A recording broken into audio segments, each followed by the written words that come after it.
কাজ করি। প্রিয় সাংবাদিক বন্ধুগণ, আন্তর্জাতিক অপরাধ ট্রাইব্যুনাল 1-এ শেখ হাসিনার বিরুদ্ধে, শেখ হাসিনা সহ 3 জনের বিরুদ্ধে যে মানবতা বিরোধী অপরাধের মামলা চলমান আছে, জুলাই অভ্যুত্থান চলাকালীন সময়ে বাংলাদেশে যে গণহত্যা চালানো হয়েছিল, মানবতা বিরোধী অপরাধ করা হয়েছিল, সেই মামলার দীর্ঘ প্রক্রিয়া শেষে, সাক্ষ্য গ্রহণ শেষে আজকে যুক্তিতর্ক উপস্থাপন শুরু হয়েছে। আমরা যুক্তিতর্ক উপস্থাপন শুরু করেছি এবং আজকের তর্ক উপস্থাপনের মধ্যে বিগত আওয়ামী লীগ সরকারের সময়কার যে রাজনৈতিক প্রেক্ষাপট, তারা কীভাবে স্বৈরশাসক হয়ে উঠেছিল এবং তার আগের আমলে স্বাধীনতা উত্তর বাংলাদেশে আওয়ামী লীগ কীভাবে দুঃশাসন অপশাসন চালিয়েছিল, সেই প্রেক্ষাপটগুলো আমরা তুলে আনছি।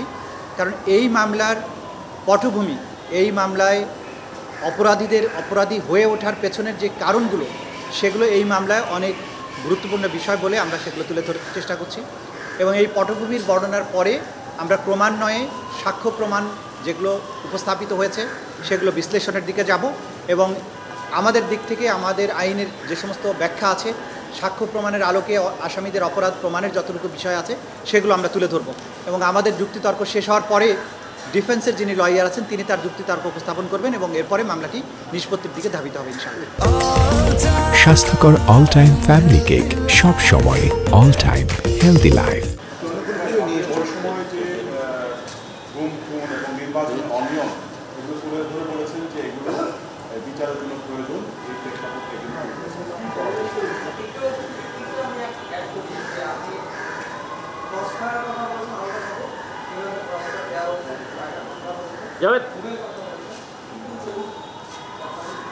আমরা এই যে জুলাই অভ্যুত্থানের গণহত্যার পেছনে এই রাষ্ট্রের যে স্বৈর শাসকের কী চেহারাটা ছিল, তারা কিভাবে বাংলাদেশকে একটা গুম এবং খুনের স্বর্গরাজ্যে পরিণত করেছিলেন, তারা কিভাবে নির্বাচন ব্যবস্থাকে ধ্বংস করেছিলেন, এই সমস্ত বিষয়গুলো তুলে ধরেছি। স্পেশালি গত 15 বছরে প্রথমত ক্রসফায়ারের নামে বিচার বহির্ভূত যেভাবে হত্যাকাণ্ড ঘটানো হয়েছিল সেগুলোর বর্ণনা তুলে ধরেছি। ক্রসফায়ার এক পর্যায়ে স্থিমিত করে এই মানুষগুলোকে গ্রেপ্তার করে তাদেরকে গ্রেপ্তারের বিষয়টি অস্বীকার করা, গোপন কারাগারে বছরের পর বছর আটক রাখা এবং সেখান থেকে অনেককে মিথ্যা মামলা দিয়ে চালান দেওয়া এবং বাকিদেরকে বিভিন্ন জায়গায় নিয়ে গিয়ে রাতের আধারে হত্যা করে বিভিন্ন নদী নালা খাল বিল বনে জঙ্গলে তাদের লাশ ফেলে দেয়া, নদীতে হত্যা করে তাদের পেট চিরে তার সাথে সিমেন্ট বেঁধে দিয়ে ডুবিয়ে দেয়া,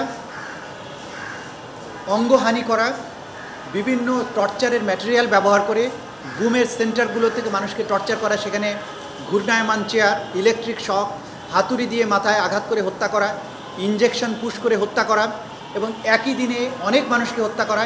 এই যে তার কর্মকাণ্ডগুলো ছিল, তাদের এই সরকারের বিভিন্ন এজেন্সিগুলোর মাধ্যমে তারা এই ধরনের অপকর্ম করেছে। সরাসরি প্রধানমন্ত্রীর নির্দেশে তার অন্যান্য যে সহযোগী যারা ছিলেন ক্যাবিনেটে, বিভিন্ন প্রশাসনের বিভিন্ন জায়গা, তাদের মাধ্যমে এই কাজগুলো যে করা হয়েছে একটা সিস্টেমের আওতায় এবং এটাকে একটা কালচারে পরিণত করা হয়েছিল, সেই প্রেক্ষাপটগুলো আমরা বর্ণনা করেছি।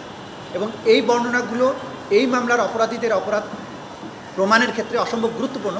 কারণ হঠাৎ করে তারা এত বড় অপরাধী হয়নি, তারা প্রথম থেকেই এই বাংলাদেশের মানুষকে শাসন করার নামে কিভাবে একটা জুলুম, কিভাবে ভয়ের একটা রাজ্যে পরিণত করেছিল, সেই বিষয়টা উঠে আসা জরুরি। কারণ এই মামলার মাধ্যমে একটা ঐতিহাসিক প্রেক্ষাপটেরও বিচার করা হচ্ছে, কিভাবে একটা গণতান্ত্রিক পদ্ধতির একটা শাসন ব্যবস্থাকে এই ধরনের একটা নিপীড়ক স্বৈর শাসকে পরিণত করা হয়েছিল, সেই বিষয়টা তুলে আনার জন্যই আমরা পটভূমিগুলো ক্রমান্বয়ে বিশ্লেষণ